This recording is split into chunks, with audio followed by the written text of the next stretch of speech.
Zamzam വെള്ളത്തിന് ഒരു പ്രാധാന്യവുമില്ല, അത് സാധാരണ വെള്ളം മാത്രമാണെന്ന് അബ്ദുസലാം സുല്ലമി എഴുതിയ ഒരു ബുക്കിൽ കാണുന്നു. സംസം വെള്ളത്തെക്കുറിച്ച് ഇസ്ലാമിക വീക്ഷണം എന്താണ്? ഒരു വിശദീകരണം തന്നാലും. സംസം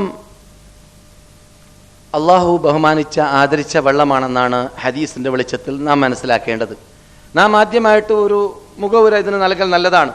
അഥവാ ഇപ്പോൾ അടുത്ത കാലഘട്ടങ്ങളിലായിട്ട് കേരളത്തിൽ നിന്ന് എന്ന് പറഞ്ഞാൽ ഒരു 45-40 കൊല്ലം ഇങ്ങോട്ട് എഴുതപ്പെട്ട പല കൃതികളിലും സംസം പോലത്തെ അള്ളാഹു ബഹുമാനിച്ച ആദരിച്ച ചില കാര്യങ്ങളെയോ അല്ലെങ്കിൽ സഹീഹായ ഹദീസിൽ വന്നതായ ചില കാര്യങ്ങളെയോ തള്ളിപ്പറയുന്നതായ ഒരു പദ്ധതി നമ്മുടെ നാട്ടിൽ വ്യാപകമാണ്.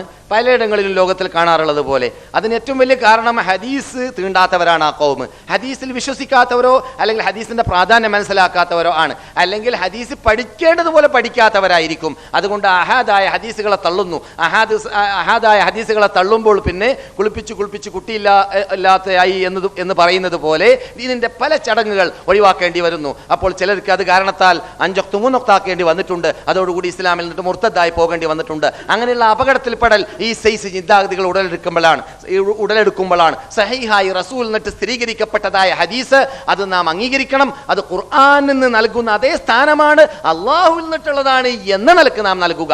അതേ സമയത്ത് റസൂലിന്റെ വചനമാണ് എന്നതുകൊണ്ട് അതിന് ഇജാസില്ല, അമാനുഷികത്വ കഴിവില്ല എന്ന് മാത്രമേ ഉള്ളൂ. പക്ഷേ ഖുർആനും ഹദീസും ഒരു അർത്ഥത്തിൽ ഒരുപോലെയാണ്. അത് തെളിഞ്ഞു കഴിഞ്ഞാൽ, ഏത് ഹദീസ് തെളിഞ്ഞു കഴിഞ്ഞാൽ ഏത് അടിസ്ഥാനത്തിൽ അള്ളാഹുവിൽ നിന്നിട്ടാണ് എന്ന അടിസ്ഥാനത്തിൽ ആര് പറയുന്നു? അള്ളാഹ് പറയുന്നു,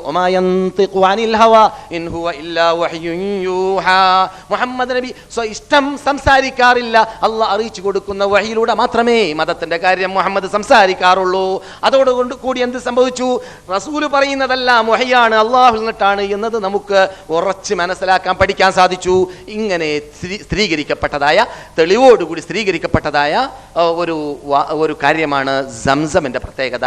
അത് മാഉ സംസമിൻ ലിമാ ശുരിബ എന്നതാവട്ടെ, മറ്റു തആമു തഅമിൻ വശിഫാഉ സുഖ്മിൻ എന്ന ഹദീസാവട്ടെ, അങ്ങനെ ധാരാളം ഹദീസുകൾ ആ വിഷയത്തിൽ വന്നിട്ടുണ്ട്. അത് നാം അംഗീകരിക്കുന്നു എന്ന് മാത്രമല്ല, അത് പറഞ്ഞുകൊണ്ടേ പ്രഖ്യാപിച്ചുകൊണ്ടേയിരിക്കുന്നു. എൻ്റെ ഏകദേശം 30 വർഷത്തെ ജീവിതത്തിലൂടെ, സൗദി അറേബ്യയിൽ ജീവിക്കുന്ന ജീവിതത്തിലൂടെ മക്കയിൽ സംസമിലൂടെ കണ്ടതായ ചില അത്ഭുതങ്ങളിൽ പെട്ട ഒന്നാണ് സംസം ക്ലിയർ ആക്കാൻ വേണ്ടി ഒരു അവസരത്തിൽ അവിടെ ഒരു എഞ്ചിനീയർ ആവശ്യപ്പെട്ട രംഗത്ത് ക്ലിയർ ആക്കാൻ വേണ്ടിയിട്ട്, നിങ്ങൾക്കറിയാം അവിടെ ഉപയോഗിക്കുന്ന ഇഞ്ചിന്റെ രൂപം. ഞാൻ പണ്ട് വന്നപ്പോൾ നേരിട്ട് തോൽക്കൊട്ടയിൽ നിന്നിട്ട് കുടിച്ച ആളാണ്, സംസം കിണറിൽ നിന്നിട്ട്.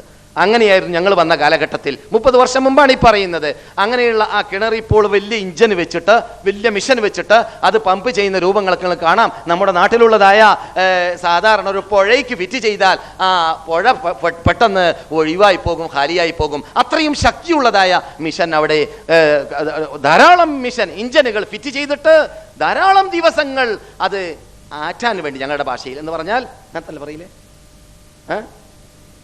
വറ്റിക്കാൻ വേണ്ടി പരിശ്രമിച്ചു. ഈ പരിശ്രമിച്ച വാർത്ത അബ്ദുറഹ്മാൻ ബാഫഖി അദ്ദേഹം മരിക്കുന്നതിന് മുമ്പത്തെ വർഷമാണെന്ന് എൻ്റെ ഓർമ്മ.